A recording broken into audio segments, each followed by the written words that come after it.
Hello everybody, macabreiceman here. Just for a minute or two, I'd like to end up discussing Ranting Ramsay's delusional snipers.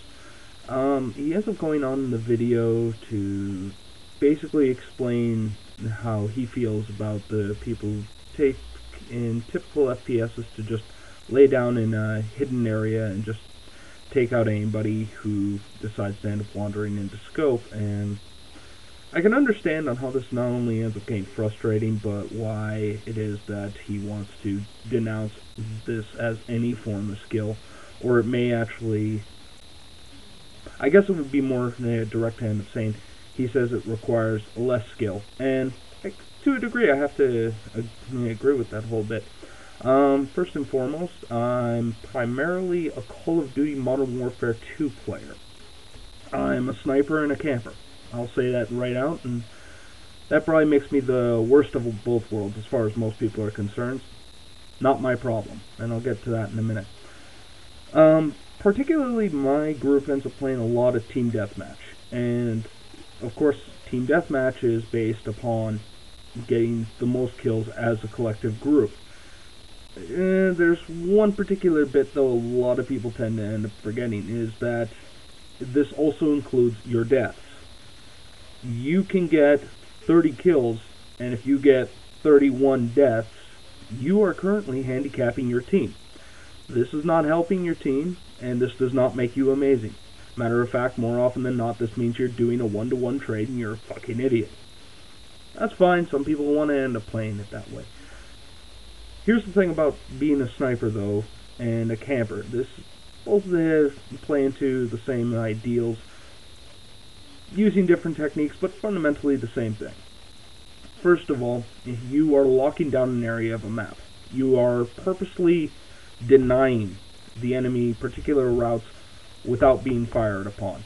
And the advantage is always yours. You are harder to find, and the only bad sniping, the only bad camping, tends to be the people who are in the exact same place. An easy noob tube, an easy grenade, easy shot through a wall. There's 100 ways to end up getting rid of these people. The people who do it effectively change their method of attack, keep rotating around not the map, but the same general area. They want to end up catching you off guard. They want to end up making you do something stupid. And here's the key point. Again, Team Deathmatch, primarily how I play. I'm a sniper, I'm a camper. If I kill you, and you are stupid enough to come after me again, in the same way that got you killed beforehand, I am willing to kill you again, I'm willing to frustrate you again, and I'm willing to do this over and over and over again, because this puts me at the highest advantage. I am willing to end up doing that in order to get, even if it's only 5 kills the entire match. If I only die one time, that ends up giving, just by me, +4. That means I can end up having 2 teammates going -1, and we're still ahead. That's the entire point.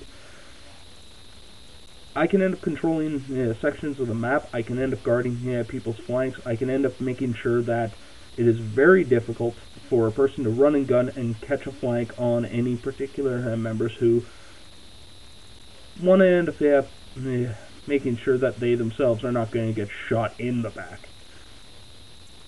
Your area of control, you're going to end up finding particular places where, it's high traffic areas. It's places where everybody wants to be or are going to run into.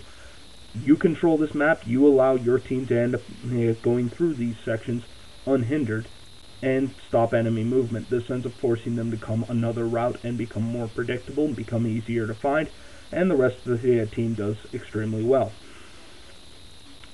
Now don't get me wrong.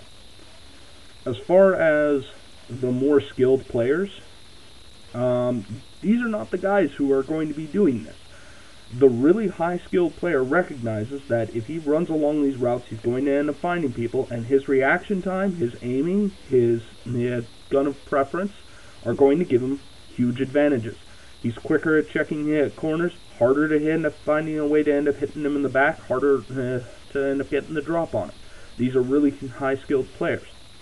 The recognition here is, I'm not one of these guys. So I end up posing a bit of a question.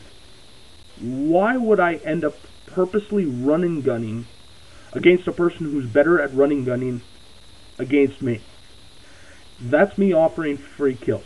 That's me dying, feeding his score, hurting my team, and doing absolutely nothing. Where I could just stay a little ways back, take the pot shots when I need to, and end up making sure that I end up getting enough kills to end up supporting my deaths and keep myself from being a hindrance to my team. As far as the snipers that we end up having Ranting Ramsay here to talk about, he's talking about, as far as I can tell, the person who wants to stay in one spot. That's all he wants to do. His objective is to lay in this one patch of grass where very few people can see him and wait and pray and hope that somebody is going to be stupid enough to run in front of him. Truth is, Ramsay, what's happening there is now he's putting his team a man short. He is no longer involved in the combat. He is not doing jack shit. As opposed to the sniper and the camper who is able to look at enemy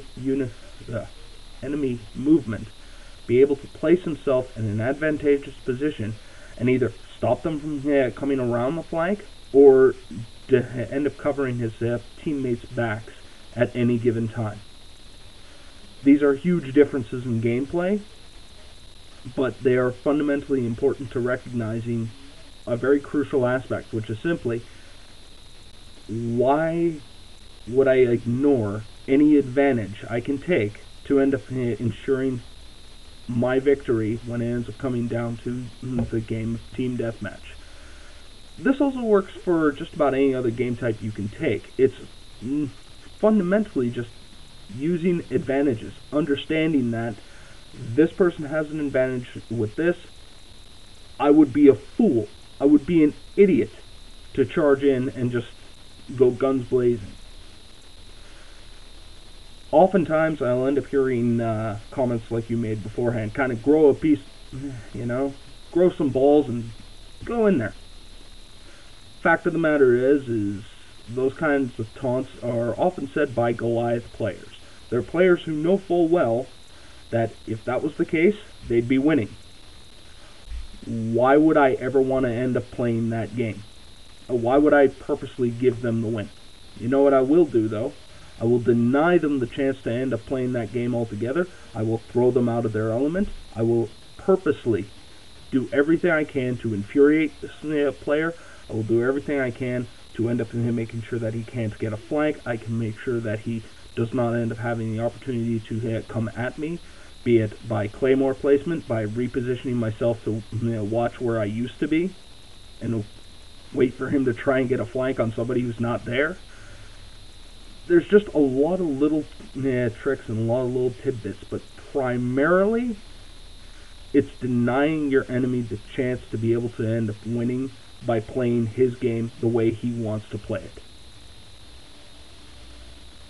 Not sure if you end up finding this particularly helpful or understanding, or maybe even take it as a mode of debate, but just some thoughts from a person who decides to snipe and camp, and figured that you might appreciate just a little bit of feedback. Take care, until next time.